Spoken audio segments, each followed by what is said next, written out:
Welcome to Dusky Lore. Close your eyes, dim the lights, and listen closely as the shadows begin to speak.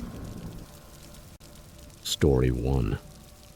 It was late October when my wife, Monica, and I decided to spend a weekend at our country house. That place had belonged to my family for generations, hidden among the dense woods far from the noise of the city. It was the perfect spot to disconnect from everything and enjoy the fresh autumn air. The leaves had already taken on deep shades of red and orange, and the cold wind blowing through had a revitalizing touch. The house, old but cozy, had that rustic charm that always managed to calm me. That Saturday afternoon, we decided to relax in the small outdoor heated pool. Steam rose into the night sky, where thousands of stars twinkled above us. It was the kind of night you imagine when you are trapped in the city, surrounded by the endless hum of a daily routine. As we enjoyed the silence and calm, a strange sound suddenly interrupted the peace. At first it was so faint that it almost went unnoticed. A soft crunch of dry leaves, like footsteps sinking into the forest floor. I turned my head, straining to listen. "Did you hear that?" I asked Monica in a low voice, trying not to sound alarmed. She nodded, her eyes wide open. "Yes, I thought it was the wind at first, but it sounds like someone is walking." The noise became clearer, more constant. The footsteps sounded deliberate, moving slowly closer, but with a definite direction. We both straightened up at the same time, our hearts pounding. There was no reason for anyone to be there in the middle of the woods, especially at that hour. The nearest house was several miles away. "We'd better go inside," I whispered, feeling a wave of unease run through my body. We hurried out of the water, grabbed our towels, and ran toward the house. The cold air stabbed at our wet skin while my heart pounded violently in my chest. When we finally reached the porch, a voice rang out behind us. "Stop, police." We froze. Monica and I looked at each other and then slowly turned around. Two men dressed in police uniforms emerged from the shadows. Their flashlight beams blinded us for a moment, keeping us from seeing their faces clearly. My first thought was relief. The police meant safety, didn't they? But there was something about the situation that did not quite fit. What were they doing there, in the middle of the woods, with no warning? "Sorry for scaring you," one of them said as he approached. "We've been investigating unusual activity in the area. Someone reported seeing a supposed officer coming to this house every night and leaving just before dawn. Do you know anything about that?" Monica and I exchanged confused glances. We had not seen anyone. That place was always so isolated, so quiet, that it seemed impossible for someone to be using it without us noticing. "No, we haven't seen anyone," I replied. "We just got here to spend the weekend. What is all this about?" The second officer stepped forward, his face serious. "We believe someone has been pretending to be a police officer and maybe using this property as a hideout. We've been trying to catch him for weeks." The idea that a stranger had been lurking around our property while we were away sent a chill through my blood. "We'll be watching the area tonight," the first one assured us. "Lock your doors and call us if you notice anything suspicious." With that, both of them disappeared back into the woods, and the light from their flashlights slowly faded among the trees. Monica and I went inside quickly, locking the door behind us. We did not say much while drying off and getting ready for bed, but the tension was almost palpable. That night it was impossible for me to fall asleep. Every sound seemed amplified inside the old house.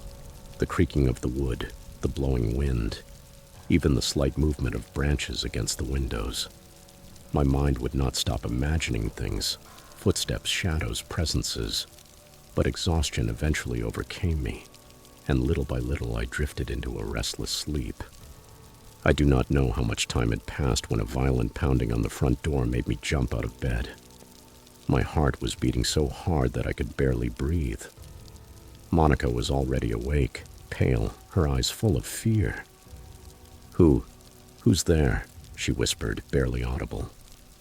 The banging came again, louder this time, making the door and its hinges shake.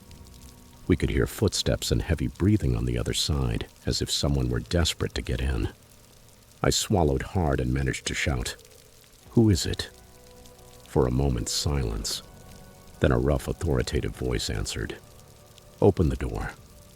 A chill ran down my spine. There was something in his tone that did not sound right. The police had said they would watch the area, but why would they break in like that, pounding so hard in the middle of the night? Monica grabbed my arm, her voice trembling. "Call the real police. Now." With shaking hands, I grabbed the phone and dialed 911. I explained to the operator what was happening. The words came out rushed, almost breathless. She told me to stay calm and assured me that a patrol car was already on the way. Meanwhile, the pounding continued, growing more intense. The man on the other side seemed to be losing patience. We could hear his heavy breathing, his tone becoming more and more aggressive.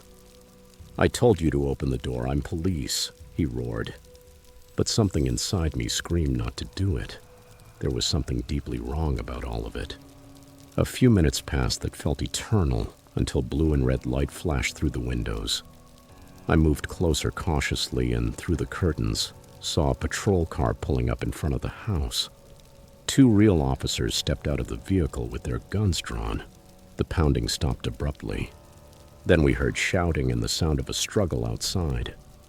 I watched through the window as the officers subdued the man who had been pounding on the door. My heart was still racing as I watched them handcuff him.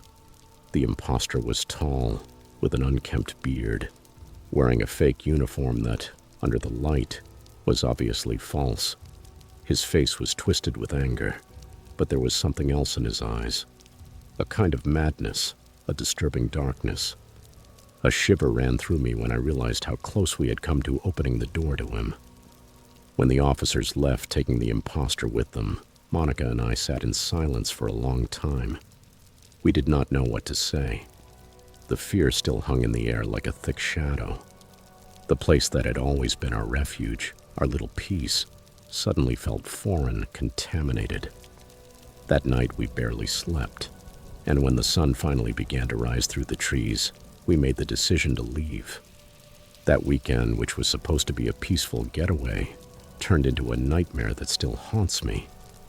Every time I think about the footsteps among the leaves, about the voice demanding to be let in, I cannot help but shudder. Because that night I understood how fragile the line between calm and danger can be, and how close we came to letting horror in through our own front door.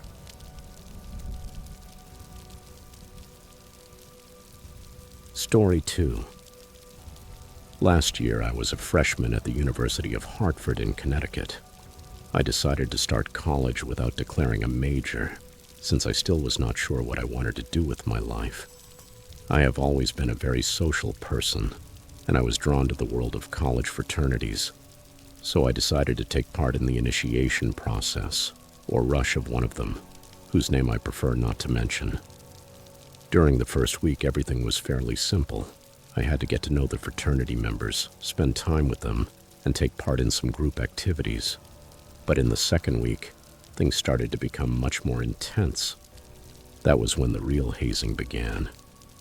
The first challenge was to drink 4 cans of beer in less than 2 minutes. I managed to do it, but I ended up vomiting uncontrollably and so drunk that I could barely stay on my feet. It was so embarrassing that they almost called the police because apparently I was bothering other people on campus. However, the worst came afterward. The second challenge was something that no one, under any circumstances, should ever have to experience. One night after leaving class, I headed straight to the fraternity house. It was the last day of the process, and I was hoping to be accepted. When I arrived, I saw several members waiting for me at the entrance. The leader looked at me and simply said, "Follow us." I obeyed without asking questions. We walked for several minutes without saying a word. I had no idea where we were going, but as we moved forward, I realized that we were heading into the woods, and that was exactly where we went. We stopped right at the beginning of the trail, where the darkness was thickest. I had no idea what they were planning to do. Naively, I thought maybe they were going to make me run naked across campus or something similar. which would not have bothered me that much.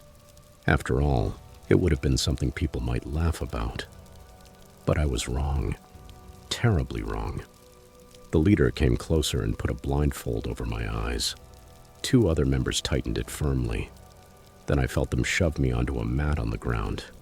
I could not see anything, only sense movement, murmurs, and restrained laughter. Suddenly, I noticed them tying my arms and legs with ropes, apparently around tree trunks. My breathing sped up. I did not understand what they were doing. Then I heard a countdown. 5, 4, 3, 2, 1. And in that instant, I felt indescribable pain. Boiling water was thrown onto my body. The scream that came out of me did not sound human. The pain was so brutal that I doubled over, shrieking, begging them to stop. They could have heard me from miles away. But they did not stop. They did it 2 more times. Each time the liquid seemed hotter, as if they were pouring lava over me.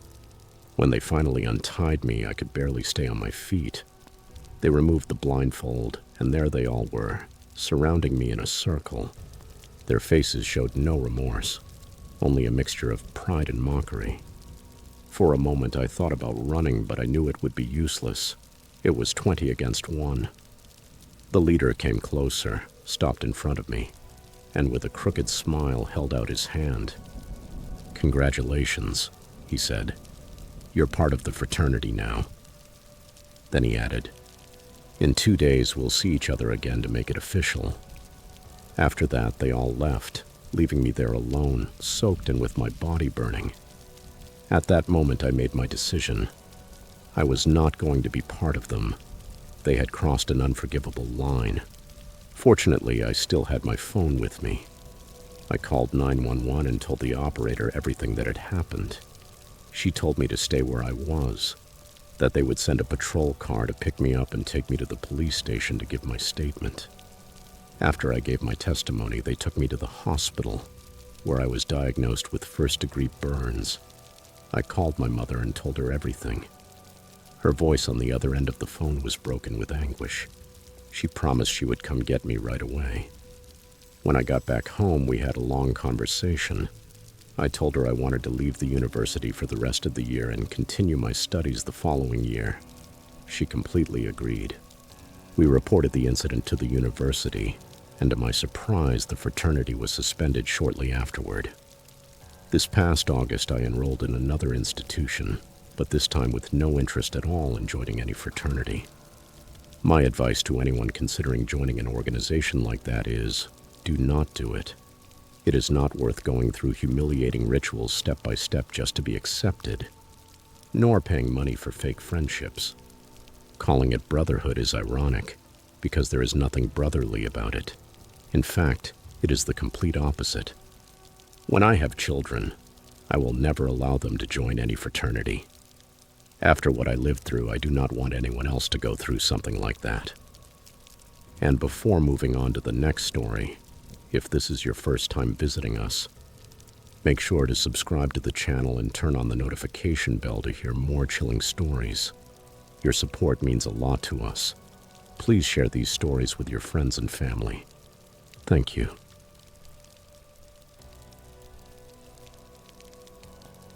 Story 3. It was the year 1960. I was only 10 years old and lived in Schenectady, New York. I had a Saturday routine that I looked forward to all week. My parents gave me a small weekly allowance of $2, which at that time seemed like a fortune to me. Every Saturday morning, I packed my father's old canvas bag. I put in my sports clothes, a towel, and the lunch my mother prepared for me. Then I crossed Albany Con Road to the bus stop. The ride to downtown Schenectady cost only 25 cents, and by then I already knew the route by heart. My first stop was always the Young Men's Christian Association. I had swimming lessons for an hour, and although it embarrassed me a little, because in those days we had to swim naked, I did not think much of it. It was something normal for boys back then. After class, I changed and headed to the gym. I spent a couple of hours playing different sports, basketball, wrestling, or whatever other activity was available that day. It was always fun, and I loved staying active. Before leaving the Young Men's Christian Association, I usually stopped at a vending machine and bought myself a bottle of Coca-Cola. It cost between 15 and 25 cents, and I liked saving it for later. With my drink in hand, I walked toward downtown. Back then, Schenectady had two main movie theaters, the Proctor and the State. My favorite was the Proctor, because it had a large balcony with a wrought iron railing. I liked sitting up there, even though from that height the view of the screen was not the best. Children's tickets cost between 50 cents and $1, depending on the movie. I bought my ticket and went up to the balcony, as I always did. The theater was dimly lit, and I found a seat next to the railing. I took out my Coca-Cola, the same one I had bought at the Young Men's Christian Association. I never bought drinks there because they were more expensive, and besides, the fountain sodas tasted watered down to me. I settled in and waited for the movie to begin. When the lights dimmed even more and the preview started, I noticed something that unsettled me. A man sitting a few rows behind me was not watching the screen. He was watching me. At first, I tried not to pay attention, thinking maybe it was just my imagination. But every time I turned my head, his eyes were still fixed on me. His stare was strange, rigid, far too intense. I tried to focus on the movie, but it was impossible to ignore that uneasy feeling, that knot in my stomach. The man was not even pretending to watch the movie. After a while, which felt endless to me, he got up from his seat and started moving closer, row by row. My heart started racing. He sat right next to me, so close that I could feel his breathing. I felt trapped. I did not know what to do. I was only a child, and the theater was dark. The man leaned toward me and whispered something in a low, almost inaudible voice. "Did you come alone, or are you here with your family?" That simple comment made my blood run cold. His tone, his closeness, everything about him terrified me. I did not answer. I did not want to speak to him. And then I did the only thing my instincts allowed me to do. I grabbed my father's old canvas bag, left my Coca-Cola behind, and ran. I ran with all my strength out of the balcony, through the aisle, out the theater door, through the lobby, and finally onto the street. My heart was beating so fast that it felt like it was going to burst out of my chest. I did not look back, not even once, until I was far enough away to feel safe. When I finally stopped, gasping for air, the fear began to fade, and the only thing I felt was relief. I did not know what that man intended, but something inside me told me that leaving had been the right thing to do. I did not go back to the theater that day. Instead, I walked home, my mind unsettled by what had happened. When I got home, I told my family everything without leaving out a single detail. I told them about the man, how he had been watching me, how he moved closer, and what he said to me. My parents were worried, of course, but they were also proud that I had trusted my instincts and escaped. They told me I had done the right thing by running the moment I felt uncomfortable. That day stayed in my memory forever. It was the first time I felt real fear of another person. Even though nothing specific actually happened, what stayed with me was the certainty that something could have happened. I never saw that man again. But from then on, I learned to be more careful when I was alone. I always paid attention to who was around me, and I listened to that inner voice that warned me whenever something did not feel right.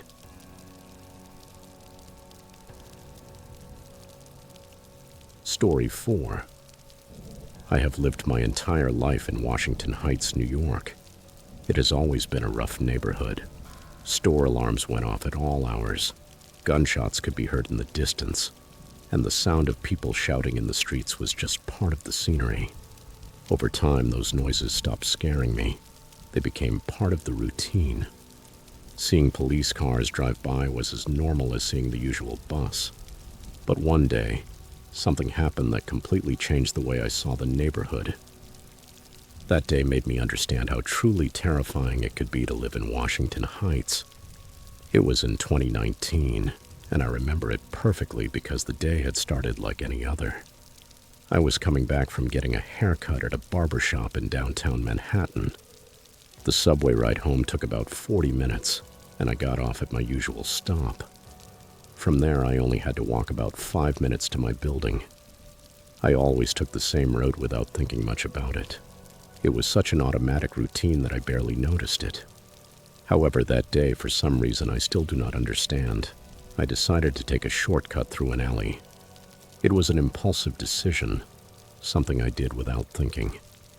As soon as I took a few steps into the alley, an unbearable smell hit me all at once. It was a rotten, putrid stench like decaying flesh. I did not know what a corpse smelled like, but that had to be something very close. My steps slowed, and soon I noticed that the smell was coming from a corner near a dumpster. I could not see clearly what was behind it, so I moved a little closer, and then I saw it. A man was lying face down on the ground right behind the dumpster. He had a knife stuck in his back. I froze. I felt my entire body tense up while my heart pounded in my chest. There was no doubt about it. He had been stabbed. I did not know what to do. My first instinct was to run, but my mind was screaming at me to stay calm.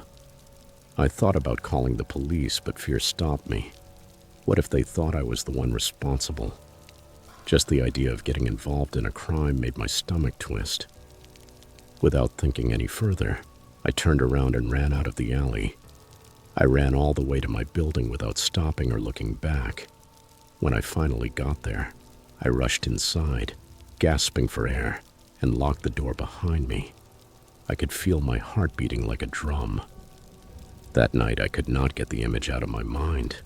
The body, the knife, the nauseating smell. It had all been burned into my memory. I made myself a promise. I would not tell anyone. If I spoke, someone might start asking questions, and I did not want anyone thinking I had anything to do with it. I also avoided watching the news, both on television and online. I did not want to know whether they had found the body, whether someone had reported it, or whether an investigation had been opened. I preferred to pretend nothing had happened, as if it had all been a nightmare. The days passed, and I tried to continue with my life. I kept going to therapy, which I had already been attending for some time, but I never mentioned the man in the alley. Every week I sat across from my therapist and talked about anything else, while that secret stayed buried inside me. It felt safer that way, or at least that is what I told myself. When Friday came almost a week later, I could not resist my curiosity. After class, I decided to go back to the alley. I did not know what I expected to find. Maybe police tape, some sign that the place had been investigated. But when I got there, everything was completely clean. The dumpster was still there, but there was no trace of the man or of any crime. Even the smell had disappeared. It was as if nothing had ever happened. I stood there motionless for a while, staring at the exact spot where I had seen him. I was trying to understand what had happened. Had I imagined it? Had someone gotten rid of the body in secret? Even though I had promised myself to stay silent, I felt that I needed to write it down. Keeping it inside was driving me crazy, and putting it on paper seemed like a safer way to let it out without telling anyone. By writing it down, no one could question me or suspect me. I do not know what happened to that man. I do not know whether he survived, whether someone found him, or whether he was reported missing. Sometimes I like to think he made it out alive. Other times I fear that his body was disposed of without leaving a trace, forgotten by everyone except me. The only thing I do know is that from that day on, I never walked through that alley again. I take the same usual route now, without deviating even once. Washington Heights is still the same neighborhood it has always been. Noisy, harsh, dangerous. But now I see it with different eyes. I know that beneath the surface, things happen that no one talks about. And I have learned that sometimes it is better to stay silent.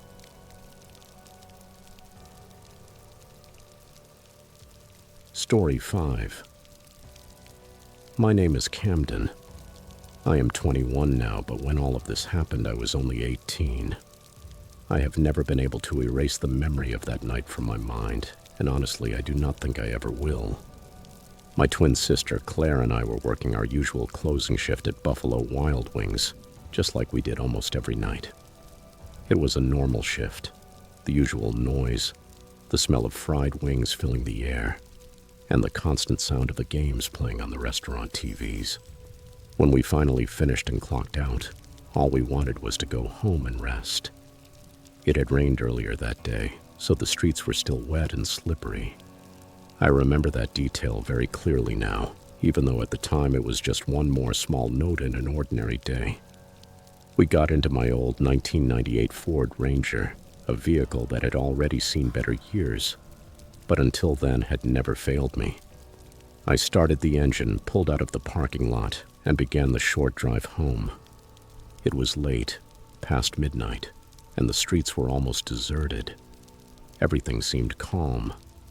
We were about 10 minutes away from home when I started to notice how strangely quiet everything was. There was no traffic, only the sound of water running through the storm drains and the steady rhythm of the windshield wipers. Claire was not talking, and neither was I. We were both exhausted, already used to that routine. But that night, for some reason I could not explain, something felt different. A faint tension, hard to describe. About 10 minutes later, just as we were about to arrive, something went terribly wrong. The rear wheels of the truck lost traction. 1 second I was driving normally, and the next the vehicle was sliding sideways across the wet asphalt. My heart jumped into my throat. I gripped the steering wheel with all my strength, trying to straighten us out, but it was too late. The truck spun out of control, skidding across the shiny pavement. I remember the screech of the tires, the world spinning in front of my eyes, and then the impact. We slammed into a brick wall. The noise was deafening. Everything seemed to happen in slow motion, the sound of metal twisting, Claire's scream, and the moment the truck rolled over twice before finally coming to a stop. There is no way to describe the terror of being upside down, not knowing whether the vehicle will stop or whether it is the end. When we finally came to rest, I was dazed but conscious. The air smelled strongly of gasoline, and the rain was still falling, tapping against the crushed roof of the truck. The first thing I did was look for Claire. "Claire, are you okay?" I asked, my voice shaking. She groaned in pain, but she was alive. That alone was enough for me to breathe again. I checked my own body. Everything hurt, but I did not feel any broken bones. Blood was running down my forehead from a cut, but it did not seem too serious.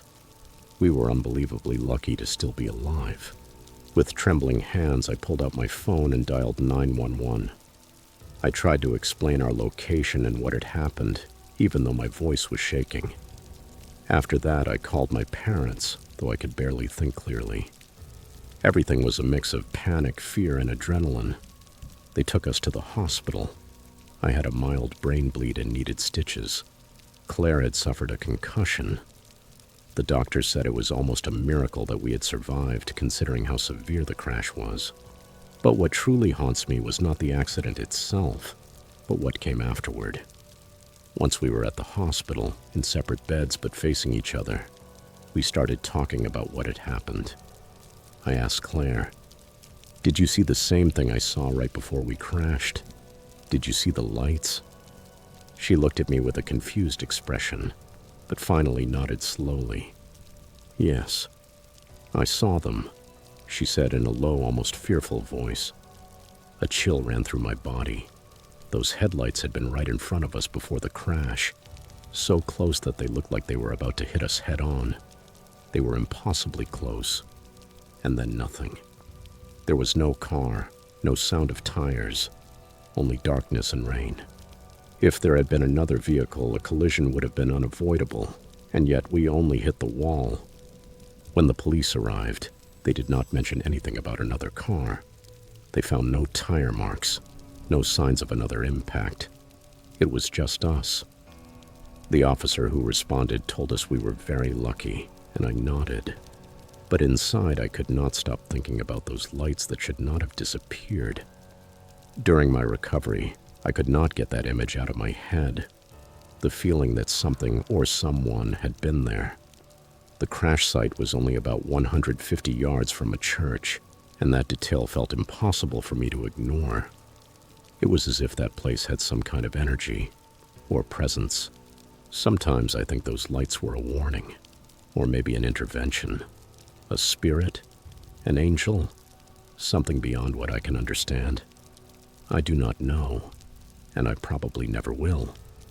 The only thing I know for certain is that those lights were there, impossibly close, and then gone. Every time I think about it, a chill runs down my spine. We both came so close to dying that night, and what unsettles me most to this day is not the accident itself, but not knowing what it was that saved us. Maybe it was pure luck, or maybe it was something that does not belong to this world, but whatever it was there.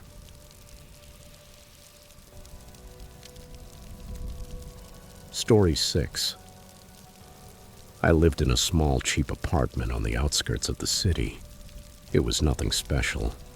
2 bedrooms, a kitchen, and a tiny living room. The only truly good thing about it was the rent price, and that was the main reason I decided to stay there.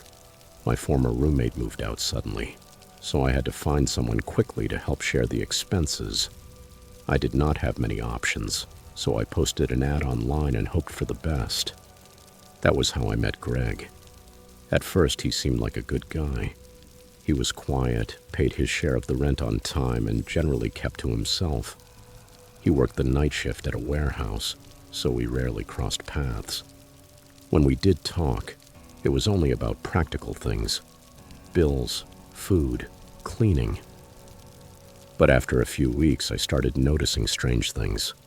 Small details, but unsettling ones. Sometimes I would wake up and find my belongings moved out of place. My keys were not where I had left them. The cabinets would be half open, or something on the table was not the way I remembered it. At first, I thought it was my imagination. Maybe I had left the cabinet open without realizing it, or forgotten where I had put my keys. I tried not to think too much about it. Until one night, everything changed. I had worked late and got home around midnight. The apartment was dark and Greg had not gotten back yet. I turned on the light, left my keys on the table, and headed for the refrigerator. That was when I noticed something strange. Greg's bedroom door was slightly open. That caught my attention because Greg always kept his door closed. Always. Curiosity got the better of my common sense, so I walked over and carefully pushed the door open. It let out a long, harsh creak as it moved. I did not know what I expected to find. Maybe he had simply forgotten to close it before leaving for work. But what I saw on the other side made my blood run cold. The room was almost empty. Greg had been living there for over a month, but he barely had any belongings. Just a mattress on the floor, a small table, and a chair. Nothing else. No pictures, no photos, no clothes in sight. Bare walls and a single light bulb hanging from the ceiling, casting a sad yellow glow. I stepped inside. That was when I noticed strange marks on the walls. They were thin and uneven, like scratches. They covered much of the plaster, crossing over one another, as if someone had dragged their nails, or a sharp object, across the surface again and again. A chill ran through my body. I backed out and quickly shut the door. For the next several days, I could not get that image out of my head. Greg kept acting the same, quiet, distant, invisible during the day. But now, knowing what his room looked like, something inside me could not stop feeling uneasy. Then something even more disturbing happened. One night I was awakened by the murmur of a voice. It was a low whisper, as if someone were speaking on the other side of my door. I sat up, my heart racing, and listened carefully. It was faint but unmistakable. It was coming from Greg's room. I moved closer to my door and pressed my ear against it. The whisper stopped suddenly. I waited a long time, motionless, holding my breath. Absolute silence. After a few minutes that felt like hours, I went back to bed. trying to convince myself that I had dreamed it, but I had not. A couple of nights later, I came home from work and found Greg sitting in the living room, something he almost never did. He was facing the television, but the television was off. The room was nearly dark, lit only by the light coming from the hallway. "Hey, Greg," I said, trying to sound normal. No response. His eyes remained fixed on the black screen, unblinking, unmoving. "Everything okay?" I asked again, louder this time. Nothing. His expression was empty, absent. I slowly backed away, my heart pounding, and locked the door to my bedroom. For the first time, I was afraid of him. The next day, I decided to confront him. I could not keep living like that, with that constant sense of danger. I went to his room and knocked on the door. Nothing. I knocked harder. Silence. I turned the doorknob and went in. The room was empty. The mattress, the table, the chair. Everything was gone. Only the walls remained, and on them, the marks. Now they were more visible than ever, deep, as if someone had carved them in with fury. I panicked. Greg was gone, and he had not left a single trace. I searched the entire apartment, called his phone, but the number no longer existed. It was as if he had never been there at all. That night I did not sleep. I stayed awake, staring at the ceiling, listening to every creak, every sound in the building. At 3 a.m, the whisper came back, but this time, it was different. Louder, closer, right outside my door. I sat up instantly, paralyzed with fear. The voice seemed to be speaking in a frantic tone, muttering words I could not make out. But it was there, without a doubt. I grabbed the phone and called the police. I told them I thought someone was inside the apartment. They arrived within minutes and searched the whole place. They found nothing. No sign of forced entry, no footprints, no trace of anyone else. But the most terrifying part was that, even after they left, the whisper came back. Every night, right on the other side of my door. I tried to ignore it, convincing myself that it was my mind playing tricks on me. But deep down, I knew that was not true. A few weeks later, I packed my things and moved out. I could not keep living there. Whatever Greg had brought with him was still there, and I was not going to stay to find out what it was or what it wanted.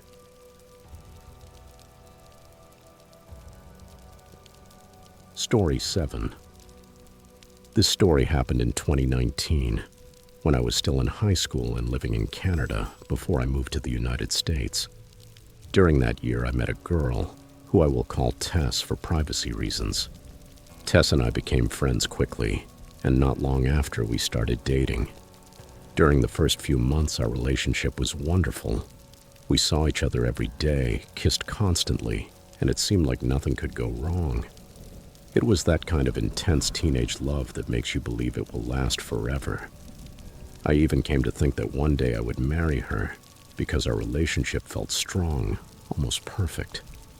One Sunday night, we went out to the movies together. We walked back to her house, holding hands, talking and laughing the entire way. When we got to her door, we said goodbye. I told her I would see her the next day, and she laughed softly and waved goodbye. After that, I called an Uber and went home. That night, I could not stop thinking about her. I felt excited to see her again at school the next day. Even a single minute without Tess felt endless to me. But I had no idea that the next day would mark the end of our relationship and the beginning of something much darker.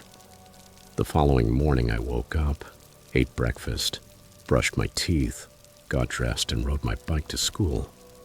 I did not check my phone. Not my messages, not my calls, not my social media. I only used it to check the time, and without knowing it, that was the biggest mistake of my life. I arrived at school about 15 minutes before classes started. When the first bell rang, I went to the classroom and took my seat.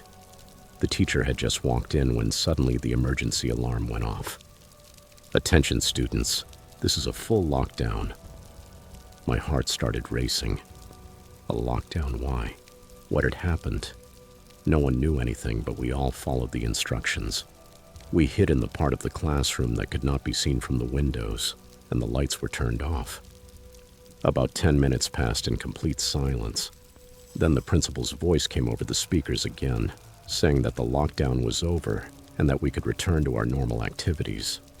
It was strange. Only 10 minutes? Had it been a drill? Everything was too confusing. Before the teacher could begin the lesson, I saw her look at her computer with a troubled expression.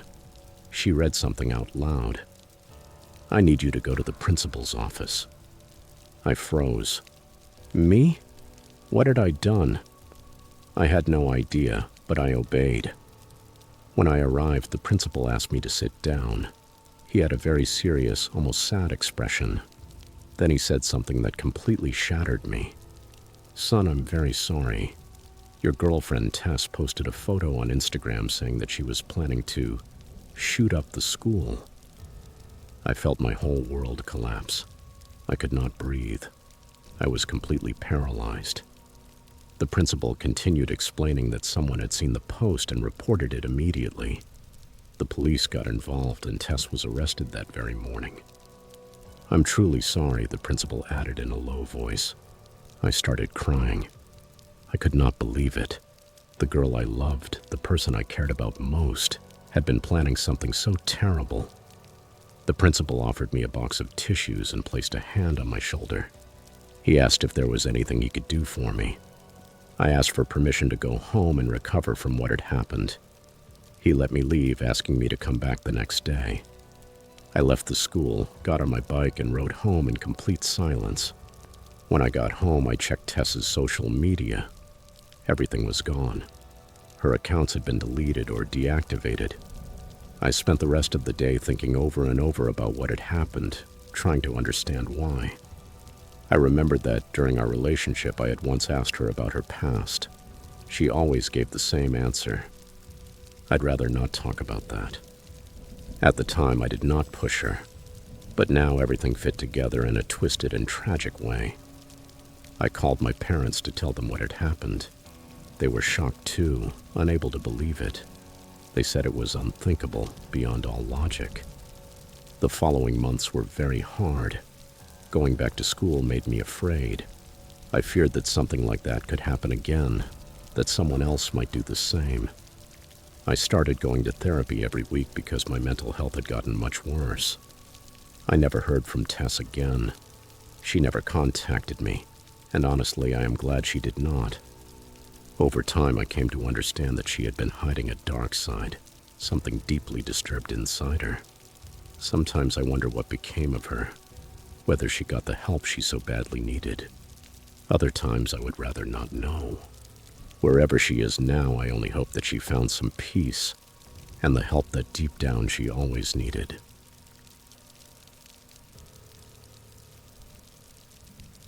Story 8.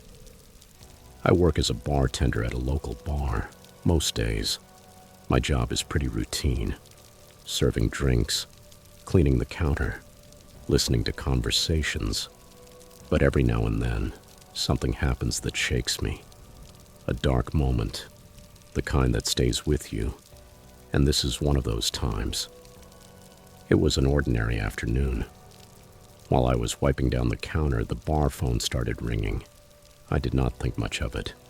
Calls were just part of the job, so I answered with my usual greeting. "Hello, this is Jake from the Roost Bar. How can I help you?" On the other end of the line, a deep, rough voice replied, "My name is Bigby. I'm a sheriff and I'm looking for a guy named Woody. He's big, has a beard, and usually wears flannel shirts. Have you seen him?" I repeated the description in my mind, but it meant nothing to me. "I'm sorry," I replied. "I don't know anyone by that name, and I haven't seen anyone who matches that description." There was a brief pause, just long enough for me to think the call had ended. But then the voice came back, harder, more insistent. "Are you sure about that? Are you saying you don't know where he is?" I did not understand where any of this was going, but I tried to stay calm. "No, sir, I haven't seen him. I already told you. I don't know any Woody. Bigby's tone changed suddenly. His voice became more aggressive, almost accusing. This is serious business, you hear me? Hiding a fugitive could get you into a lot of trouble. You could lose everything. I felt my fingers tighten around the phone. Wait a second, I thought. Is he accusing me of something? The conversation was starting to sound ridiculous. Who the hell was this guy? Even so, I tried to keep my composure. Look, I have no idea what you're talking about, I said firmly. Is there anything else I can help you with?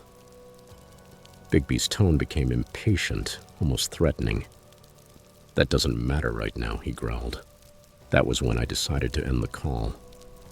All right, have a good day, I said, and hung up before he could respond. I stood there in silence for a moment, my heart beating a little faster than usual. I was nervous, but also relieved.